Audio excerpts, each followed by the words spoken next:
1, 2, 3, 4, 5, 6, 7, 8, 9, 10, 11. இந்த வீடியோ பார்க்குறவங்க எல்லாருக்குமே என் சைட்லேருந்து ஒரு பெரிய ஹாய் அண்ட் வணக்கம். ஸோ இந்த கோவிட் டைம்ஸில் நீங்கள் எல்லாருமே வந்து சேஃபாக இருக்கீங்க அப்படின்னு நான் நம்புகிறேன். ஸோ இன்றைக்கி என்ன வீடியோ பார்க்க போகிறோம் அப்படிங்கிறது இன்னும் நீங்களே பார்த்துட்டீங்க. ஸோ Windows 11 அதை வந்து நான் ரீசெண்டாக இன்ஸ்டால் பண்ணிவிட்டு இன்ஸ்டாகிராமில் வந்து ஒரு ஸ்டோரி போட்டிருந்தேன். ஸோ இதை பற்றி வீடியோ பண்ணலாமா, அதோட ஃபீச்சர்ஸ் பற்றி அப்படின்னு. ஸோ அதில் வந்து ஒரு சிலர் வந்து பண்ணலாம் அப்படின்னு வந்து சொல்லியிருந்தீங்க. ஸோ அதுக்காக தான் இந்த வீடியோ. ஸோ Windows 11 என்னென்ன புது சேஞ்சஸ் வந்து கொண்டு வந்திருக்காங்க, அது ஒரு யூஸராக எனக்கு எந்த அளவுக்கு வந்து எதெல்லாம் பிடிச்சது, இல்லை என்னென்ன ஒப்பீனியன் இருக்குது அப்படின்றத நான் ஷேர் பண்ணுறேன். ஸோ பெருசாக டிலே பண்ண வேண்டாம், வீடியோக்குள்ளே போகலாம். போகிறதுக்கு முன்னாடி இதான் நீங்கள் என்ன ஃபர்ஸ்ட் டைம் வந்து பார்க்குறீங்க அப்படின்னா, நான் உங்கள் சஞ்சு. நீங்கள் பார்த்துட்டு இருக்கிறது நம்ம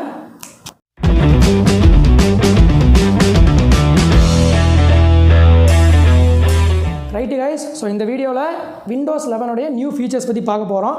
அது போகிறதுக்கு முன்னாடி நீங்களும் அதை இன்கேஸ் ட்ரை பண்ணணும் அப்படின்னா எப்படி இன்ஸ்டால் பண்ணுறது அப்படின்னு கேட்டிங்கன்னா, நிறையா வந்து வெப்சைட்ஸ் வந்து நீங்கள் செக் பண்ணிங்கனாலே, கூகுள் பண்ணிங்கனாலே கிடைக்கும். பட் நான் ப்ராப்பராக வந்து ஸ்டெப்ஸ் ஃபாலோ பண்ண ஒரு வெப்சைட்டோட லிங்க் வந்து இந்த வீடியோ டிஸ்கிரிப்ஷன்லேயே கொடுக்குறேன்.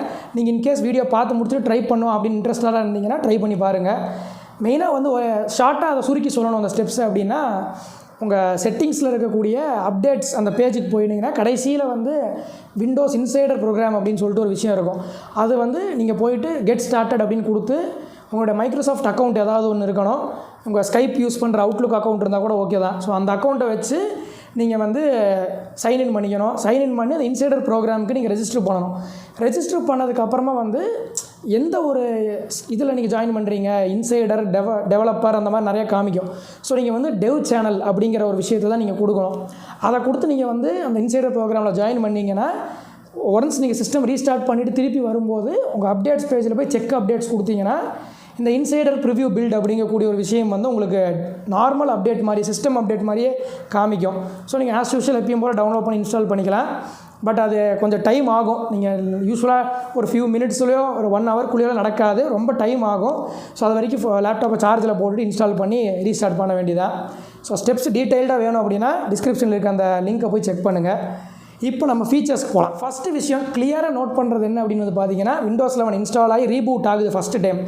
ஆனால் உடனே பளிச்சுன்னு தெரியுறது இந்த வால்பேப்பர் தான். ஸோ புது வால்பேப்பர் தான். வால்பேப்பரே புதுசு இல்லை, தீமே ஓவராலாக புதுசாக கொடுத்துருக்காங்க.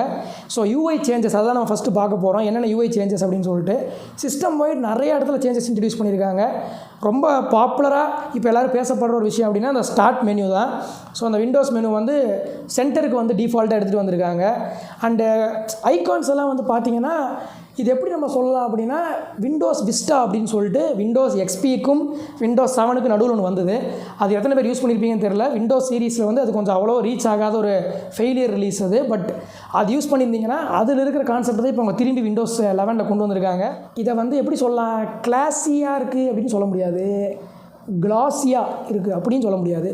இல்லைங்க, கிளாஸியாக இருக்குதுன்னு சொல்லலாம்.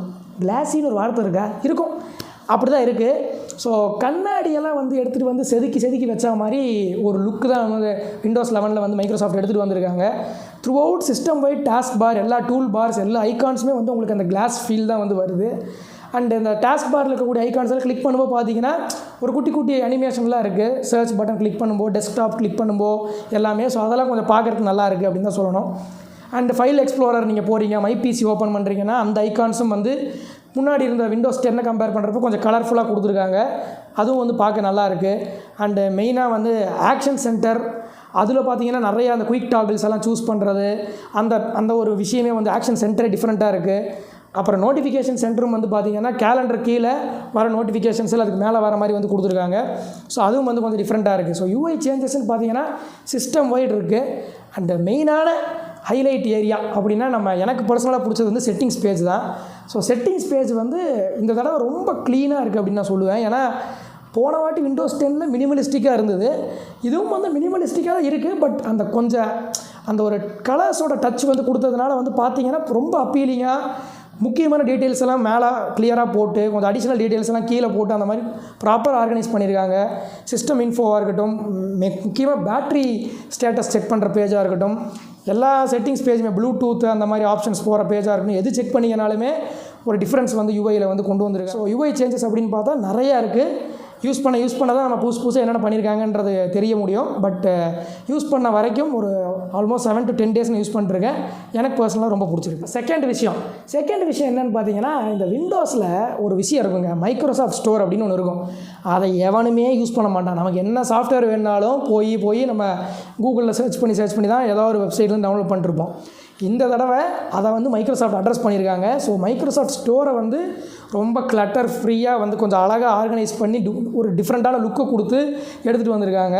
நீங்கள் பார்த்தீங்கனாலே தெரியும் உங்களுக்கு. ஸோ லைக் கேம்ஸ் ஆப்ஸ் எல்லாம் வந்து தனித்தனியாக செக்ரிகேட் பண்ணதும் இல்லாமல் மியூசிக் ரிலேட்டட் தனியாக, என்டர்டெயின்மெண்ட் தனியாக, அதுக்கப்புறம் வந்து ப்ரொடக்டிவிட்டி தனியாக, அந்த மாதிரி வந்து அவங்க கேட்டகரிஸ் வந்து பிரித்து ரொம்ப ப்ராப்பராக ஆர்கனைஸ் பண்ணியிருக்காங்க. நீங்கள் யூனிவர்சலாக இருக்கக்கூடிய எல்லா ஆப்ஸுமே இதில் இருக்கும் அப்படின்னு சொல்லியிருக்காங்க. முக்கியமாக வந்து Win32 ஆப்ஸ், அதாவது அடோபி ஆப்ஸு, முக்கியமாக இந்த கூகுள் குரோமெல்லாம் கூட பார்த்தீங்கன்னா இப்போ நம்ம மைக்ரோசாஃப்ட் ஸ்டோர்லேருந்து எடுத்துக்க முடியும் அப்படின்ற மாதிரி தான் Win32 ஆப்ஸ் எல்லாமே இதில் கிடைக்கும் அப்படின்னு சொல்லியிருக்காங்க. ஸோ இதெல்லாம் ஹைலைட் ஆப் ஸ்டோர்லன்னு பார்த்தா ஒரு பிக்கெஸ்ட் ஹைலைட் வந்து இந்த தடவை மைக்ரோசாஃப்ட் வந்து புல் ஆஃப் பண்ணியிருக்காங்க. என்ன அப்படின்னா, ஆண்ட்ராய்டு ஆப்ஸை வந்து நம்ம விண்டோஸில் வந்து நேட்டிவாக யூஸ் பண்ணலாம் அப்படின்னு சொல்லியிருக்காங்க. நிறைய வந்து தேர்ட் பார்ட்டி சாஃப்ட்வேர்ஸ் யூஸ் பண்ணி நம்ம ஆண்ட்ராய்டு ஆப்ஸ் எல்லாம் வந்து ரன் பண்ணிட்டு இருந்திருப்போம் நம்ம ஓவர் பீரியட் ஆஃப் டைம். இப்போ வந்து நேட்டிவாக அதுக்கு சப்போர்ட் கொடுத்துருக்காங்க. எப்படி அது இப்போ சாத்தியம் பண்ணியிருக்காங்கன்னா, அமேசான் ஆப் ஸ்டோரோட வந்து டைப் பண்ணி மைக்ரோசாஃப்ட் ஸ்டோரில் வந்து இன்டெகிரேட் பண்ணியிருக்காங்க. ஸோ அமேசான் ஆப் ஸ்டோர் மூலிமா உங்களுக்கு ஆண்ட்ராய்டு ஆப்ஸ் இதில் வந்து கிடைக்கிது. ஸோ ஆண்ட்ராய்டு ஆப்ஸ் வந்து விண்டோஸில் ரன் ஆகணும் அப்படிங்கிறது, அது ஸ்மூத்தாக ரன் ஆகணும் அப்படிங்கிறதுக்காக இன்டெல் பிரிட்ஜ்டெக் அப்படின்ற ஒரு டெக்னாலஜி வந்து யூஸ் பண்ணி விண்டோஸ் இதை வந்து பண்ணியிருக்கிறதா வந்து சொல்கிறாங்க. ஸோ கோயிங் ஃபார்வர்ட் நிறைய ஆப்ஸ், இது வந்து வெறும் ப்ரிவ்யூ பில்டு தான், ரொம்ப இன்னும் கொஞ்சம் ஆர்கனைஸ்டாகி ஸ்டேபிள் ரிலீஸ் வர்றதுக்கு முன்னாடி வந்து இந்த ஆப் ஸ்டோர் வந்து இத்தனை வருஷமாக சும்மா வந்து வச்சுருந்த ஒரு விஷயம் வந்து ப்ராப்பராக யூஸ் பண்ணக்கூடிய ஒரு நிலைமைக்கு வந்து வரப்போகுது அப்படிங்கிறது தான் நம்ம எதிர்பார்க்கலாம். ஸோ கண்டிப்பாக விண்டோஸ் ஆப் ஸ்டோர் ஒரு பிக்கெஸ்ட் சேஞ்ச். இதில் மூணாவது விஷயம் என்ன அப்படின்னு வந்து பார்த்தீங்கன்னா, குட்டியான ஒரு ப்ரொடக்டிவிட்டி ஃபீச்சர்ஸ் வந்து நிறைய இன்க்ரீஸ் பண்ணியிருக்காங்க. ஃபார் எக்ஸாம்பிள், நம்ம விண்டோஸ் 10 வந்து பார்த்தீங்கன்னா, நம்ம 2-3 மல்டி டாஸ்கிங் பண்ணும்போது வந்து பார்த்திங்கன்னா லெஃப்ட்டில் ரைட்டில் மேலே கீழே ஸ்க்ரீனை வந்து நம்ம தள்ளி போய் ட்ராக் பண்ணி வைப்போம்.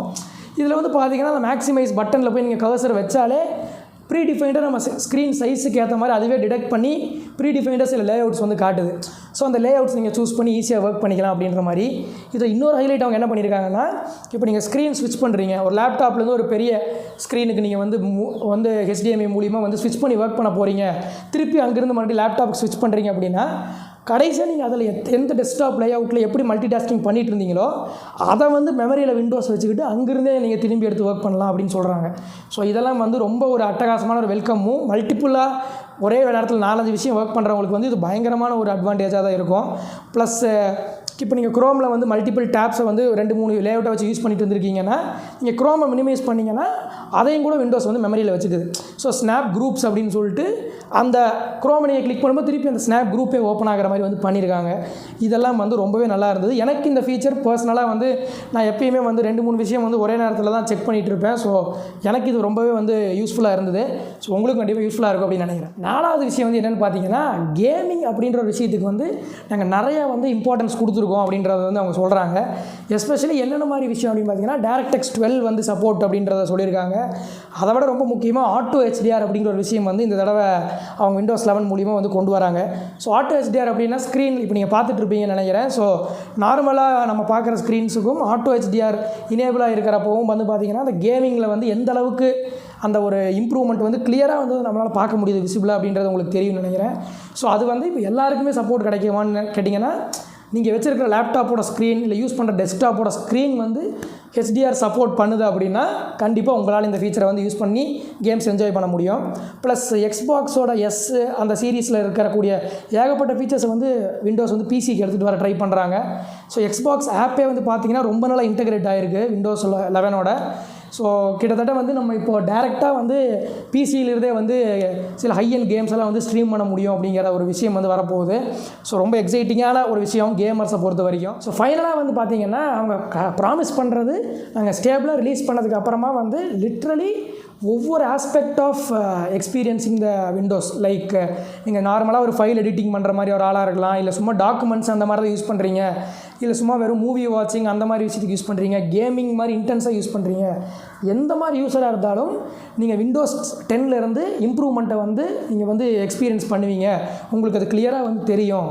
ஸ்பீடும் சரி, ஸ்மூத்னஸும் சரி, பயங்கரமாக இம்ப்ரூவ் பண்ணியிருக்கோம். அதை நீங்கள் வந்து கண்டிப்பாக பார்ப்பீங்க அப்படின்னு சொல்லியிருக்காங்க. பட் இந்த ப்ரிவ்யூ பில்டில் அந்தளவுக்கு வந்து ஒரு ஸ்பீட் இம்ப்ரூவ் ஆனதை வந்து நான் வந்து பெருசாக ஃபீல் பண்ணலை.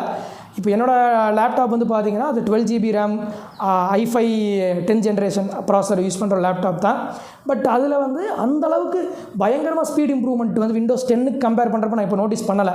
பட் இது ஜஸ்ட் ஒரு ப்ரிவ்யூ பில்டு தான். ஸோ இது வந்து இங்கேருந்து இன்னும் எவ்வளவோ இம்ப்ரூவ் பண்ண போகிறாங்க ஒரு ஃபைனல் ரிலீஸ்க்குள்ளே. ஸோ நம்ம கண்டிப்பாக அதெல்லாம் நம்ம எக்ஸ்பெக்ட் பண்ணலாம். மெமரி மேனேஜ்மெண்ட் அப்படிங்கிற ஒரு விஷயம் வந்து இந்த ப்ரிவ்யூ பில்டில் கொஞ்சம் முன்ன பின்ன தான் இருக்குது. லைக் ரொம்ப ஒரு லோ இன்டென்ஸ் சாஃப்ட்வேர்ஸ் ரன் ஆகிறப்போ கூட அது மேக்ஸிமம் ரேம் ஸ்டோரேஜ் எடுக்கிற மாதிரியான ஒரு விஷயம்லாம் வந்து பார்க்க முடியுது நம்ம செக் பண்ணும்போது. ஸோ இதெல்லாம் வந்து கொஞ்சம் அன்ஸ்டேபிளாக இருக்கிறதுக்கான ஒரு சைன்ஸ் தான். பட் விண்டோஸ் இதெல்லாம் அட்ரஸ் பண்ணி ஃபைனல் ரிலீஸ்க்குள்ளே அவங்க ப்ராமிஸ் பண்ண மாதிரி ஒரு வெர்ஷனை வந்து ரிலீஸ் பண்ணுவாங்க அப்படின்னு நம்ம எக்ஸ்பெக்ட் பண்ணலாம்.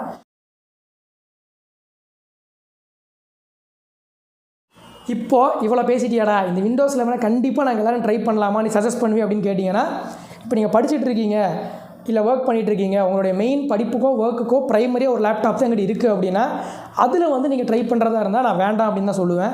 இன்கேஸ் நீங்கள் உங்களுடைய படிப்புக்கோ ஒர்க்குக்கோ ஒரு லேப்டாப் இருக்குது, செகண்ட்லேயே வேறு ஒரு லேப்டாப் வச்சுருக்கீங்க, வீட்டில் இருக்குது அப்படின்னா நீங்கள் அதில் வேணால் ட்ரை பண்ணி பாருங்கள். பிகாஸ் இது ஒரு ப்ரிவ்யூ பில்டு தான், பக்ஸ் நிறையா இருக்கும். உங்களுக்கு உங்களுடைய ப்ரைமரி ஒர்க் வந்து ஸ்பாயில் ஆகிடக்கூடாது. இதனால் அந்த ஒரு விஷயத்துக்காக மட்டும் தான் சொல்கிறேன். ஸோ ஓரளவுக்கு ஸ்டேபிளான ரிலீஸ் வந்து வந்ததுக்கப்புறமா நீங்கள் கண்டிப்பாக ட்ரை பண்ணலாம். ஸோ அவ்வளோதான் கைஸ் இந்த வீடியோவுக்கு. எப்படி இன்ஸ்டால் பண்ணுறதுங்கிற ஸ்டெப்ஸோட லிங்க் நான் கீழே டிஸ்கிரிப்ஷனில் விட்டுருக்கேன், அதை பாருங்கள். வீடியோ பிடிச்சிருந்ததுன்னா லைக் பண்ணுங்கள், உங்கள் ஃப்ரெண்ட்ஸ் அண்ட் ஃபேமிலியோட ஷேர் பண்ணுங்கள். இன்னொரு அட்டகாசமான வீடியோவில் உங்கள் எல்லாரையுமே நான் மீட் பண்ணுறேன். அது வரைக்கும் டாட்டா, bye bye, stay safe, take care. மீண்டும் சந்திப்போம்.